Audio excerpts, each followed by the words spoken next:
Hubo tres insurrecciones armadas de los radicales: la Unión Cívica Radical, creada por Leandro Alem y Hipólito Yrigoyen; la insurrección armada de 1890, la insurrección armada de 1893 y la insurrección armada de 1905. Miles de civiles y militares, siguiendo las órdenes de Hipólito Yrigoyen, llegaron a tomar la ciudad de Rosario, de Mar del Plata, de Mendoza, de Bahía Blanca, y estuvieron a punto de tomar la ciudad de Buenos Aires. Esas insurrecciones armadas del pueblo argentino, liderado por Hipólito Yrigoyen, obligaron al régimen, el régimen de Caseros, que durante más de 60 años había convertido a la Argentina en una colonia de Inglaterra, obligaron al régimen a convocar finalmente a elecciones libres. Esas elecciones libres las ganó Hipólito Yrigoyen en 1916 y empezaba la reparación. La obra nacional que encabeza Hipólito Yrigoyen era llamada la reparación porque había que reparar la situación moral y política de la nación argentina, que había sido colonizada por Inglaterra a partir de la batalla de Caseros en 1852. Hipólito Yrigoyen es el primer gobernante argentino que recibe en la Casa de Gobierno a los trabajadores y se pone del lado de ellos. Envía al Congreso de la Nación un proyecto de código de trabajo, de negociación y conciliación, contrato colectivo, todo para favorecer a los trabajadores. Ahora, Yrigoyen se encuentra en la situación en que él tiene el gobierno, pero no puede transformar a la Argentina porque el régimen está instalado a nivel institucional en todo el país. Entonces Yrigoyen acude a utilizar la intervención federal para intervenir las provincias, quitar del medio a los jueces y a los policías corruptos y convocar a elecciones libres en cada lugar donde era necesario para que el pueblo se pudiera expresar libremente. Ya Carlos Pellegrini en la Cámara de Diputados había advertido años atrás que los derechos del pueblo argentino habían sido usurpados. Y sí, hasta Hipólito Yrigoyen, los gobiernos argentinos se designaban a puertas cerradas en grupos minoritarios. En eso consistía el régimen. Habían hablado tanto contra Juan Manuel de Rosas en relación a que había que tener una constitución. Bueno, el país tuvo una constitución después de Caseros, pero no servía absolutamente para nada porque una oligarquía dependiente de Inglaterra había esclavizado nuestro país al extranjero. Y la constitución en particular, en la práctica, servía de poco y nada. Recién cuando las insurrecciones armadas, cuando la revolución radical, la revolución que va a la raíz, a la esencia, a los fundamentos de la situación, encabezada por Hipólito Yrigoyen, recién cuando la revolución radical logra que se realicen elecciones libres y llega al gobierno Hipólito Yrigoyen, ahí empieza a cambiar la situación.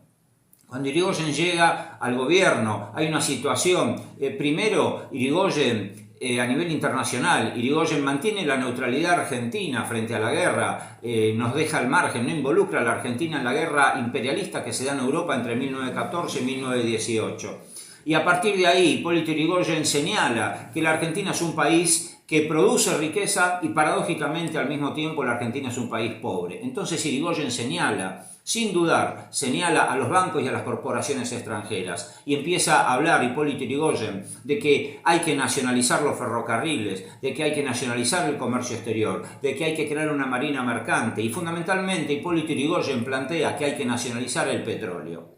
Para 1860-1870 aproximadamente, el almirantazgo inglés había advertido a la reina de Inglaterra y al gobierno de Inglaterra de que ellos tenían que convertir la flota de guerra del imperio inglés, que funcionaba a carbón hasta ese momento, Inglaterra tenía carbón, había que pasar a convertir la marina de guerra inglesa en una flota con barcos a petróleo, que era el petróleo, el combustible del futuro. El problema para ellos es que Inglaterra no tenía petróleo, entonces el almirantazgo inglés llama la atención a la reina en cuanto a que necesitaban apoderarse de territorios donde hubiera petróleo, porque era fundamental para la maquinaria de guerra de Inglaterra, a través de la cual sometía y saqueaba y mataba a los pueblos por dinero para sacarles el oro, la plata y los minerales, los recursos.